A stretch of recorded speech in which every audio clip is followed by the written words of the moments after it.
வணக்கம், welcome to நethrathreadarts.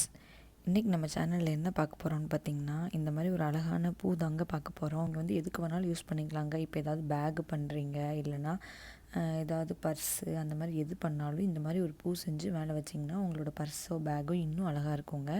இது வந்து ரொம்ப ஈஸி தான். இது எப்படி பண்ணுறதுன்னு இப்போ நம்ம வீடியோக்குள்ளே போய் பார்க்கலாம். அதுக்கு முன்னாடி நம்ம சேனலை இப்போ தான் ஃபஸ்ட் டைம் பார்க்குறீங்க அப்படின்னா கீழே இருக்க சப்ஸ்கிரைப் பட்டனை சப்ஸ்கிரைப் பண்ணிக்கோங்க. கூடவே இருக்கிற பெல் ஐக்கானையும் கிளிக் பண்ணிக்கோங்க. அப்போ தான் நான் எந்த வீடியோ போட்டாலும் நீங்கள் மிஸ் பண்ணாமல் பார்க்கலாம். ஓகே ஃப்ரெண்ட்ஸ், இப்போ நம்ம வீடியோக்குள்ளே போகலாம். நான் இன்றைக்கி 2.5 mm ஹூக் எடுத்திருக்கேங்க.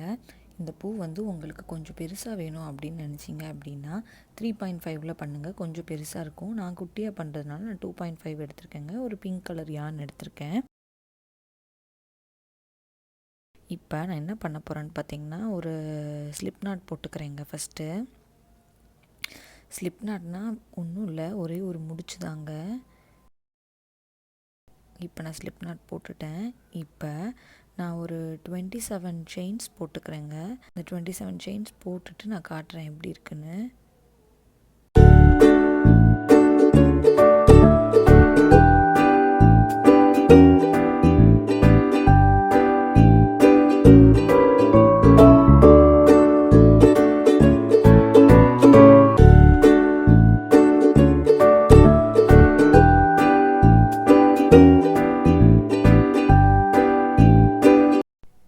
இப்போ பாருங்கள், நான் வந்து 27 செயின்ஸ் போட்டுட்டேன். இப்போ என்ன பண்ணணுன்னு பார்த்தீங்கன்னா, ஹூக்லேருந்து செகண்ட் செயினில் தாங்க ஒர்க் பண்ணணும். அதாவது டபுள் க்ரோஷெட் நான் போட போகிறேன். ஓகேவா? செகண்ட் செயினில் டபுள் க்ரோஷெட் எப்படி போடணும் அப்படின்னு பார்த்தீங்கன்னா, ஒரு டைம் யான் சுற்றிட்டு அந்த செயின்குள்ளே ஹூக் விடணும், விட்டு அந்த யான் எடுக்கணும்.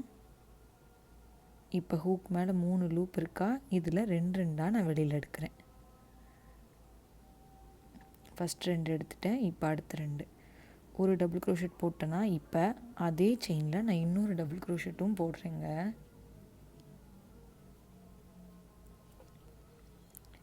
இப்போ நான் போட்டுட்டேன். இப்போ என்ன பண்ணணுன்னு பார்த்தீங்கன்னா, அதுக்கு அடுத்த செயினை ஸ்கிப் பண்ணிடணுங்க. ஸ்கிப் பண்ணிவிட்டு அதுக்கு அடுத்த செயினில் 2 டபுள் க்ரோஷெட் போடணும்.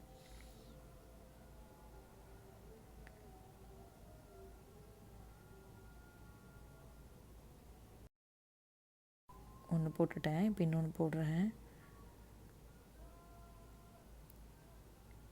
இப்போ இதே மாதிரி நான் இந்த செயின்ஸ் ஃபுல்லாகவே ஒர்க் பண்ணுறேங்க. அதாவது ஒரு செயின் ஸ்கிப் பண்ணிவிட்டு அதுக்கு அடுத்த செயினில் 2 டபுள் க்ரோஷெட் அப்படின்னு இந்த ரோ ஃபுல்லாக போட்டுட்டு உங்களுக்கு எப்படி இருக்குங்கிறத நான் வந்து காட்டுறேன்.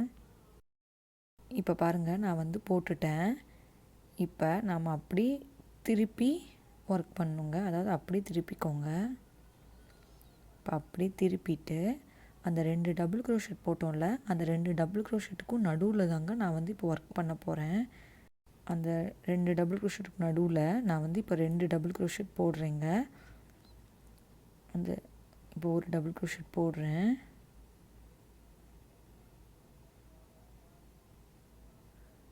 இப்போ செகண்ட் ஒன். இப்போ நான் என்ன பண்ண போகிறேன்னு பார்த்தீங்கன்னா, ஒரு 3 செயின் போட்டுக்கிறேன். இப்போ மறுபடியும் 2 டபுள் க்ரோஷெட் போடுறேங்க அதே ஸ்பேஸில், அதாவது 2 டபுள் க்ரோஷெட் நடுவில். ரெண்டாவது ஒன்று போடுறேன். இதே மாதிரி இந்த ரோ ஃபுல்லாகவே போடணுங்க. இப்போ நான் இன்னொரு டைம் கூட பண்ணுறேன் பாருங்கள். அந்த 2 டபுள் க்ரோஷெட் போட்டதுக்கு நடுவில் போயிட்டு நான் வந்து 2 டபுள் க்ரோஷெட் போடுறேன்.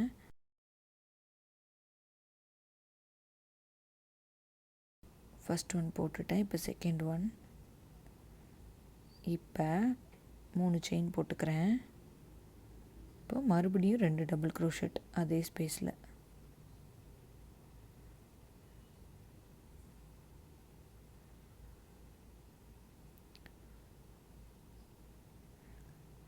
இதே மாதிரி இந்த ரோ ஃபுல்லாகவே நான் போடுறேங்க. போட்டுட்டு உங்களுக்கு எப்படி இருக்குங்கிறத நான் வந்து காட்டுறேன். இப்போ பாருங்கள், நான் வந்து போட்டுட்டேன். கொஞ்சம் சுருண்டு தாங்க வரும். இப்போ நான் அப்படியே திருப்பிக்கிறேன்.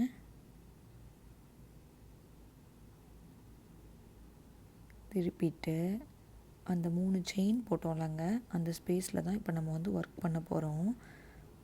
ஓகேவா? அந்த ஸ்பேஸ்க்குள்ளே நான் வந்து 10 டபுள் க்ரோஷெட் போட போகிறேங்க.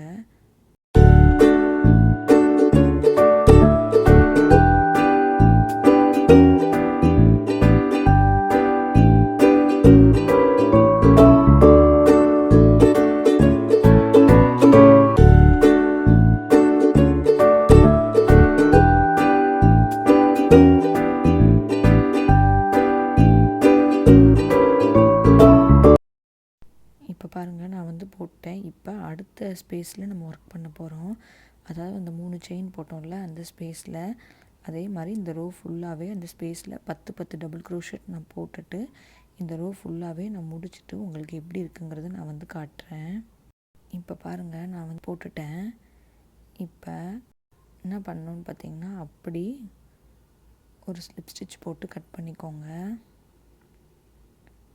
கொஞ்சம் யான் வந்து நிறைய விட்டே கட் பண்ணுங்கள். ஏன்னா நம்ம இந்த பூ வந்து ஃபுல்லாக சுற்றி வச்சு தைக்கணுங்க.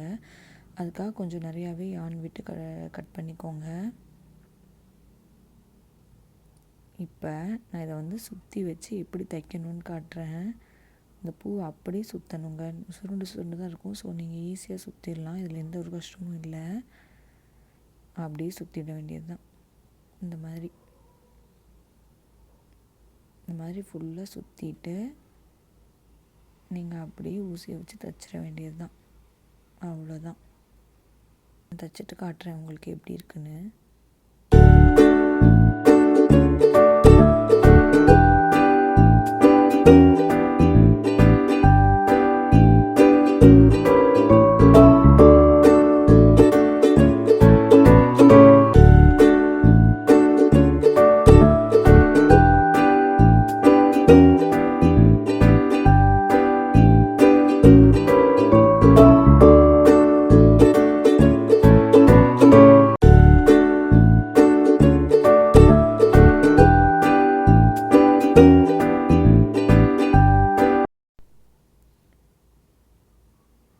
இப்போ பாருங்கள், நம்மளோட ரோஸ் வந்து ரெடி ஆகிடுச்சு. அவ்வளோதான்.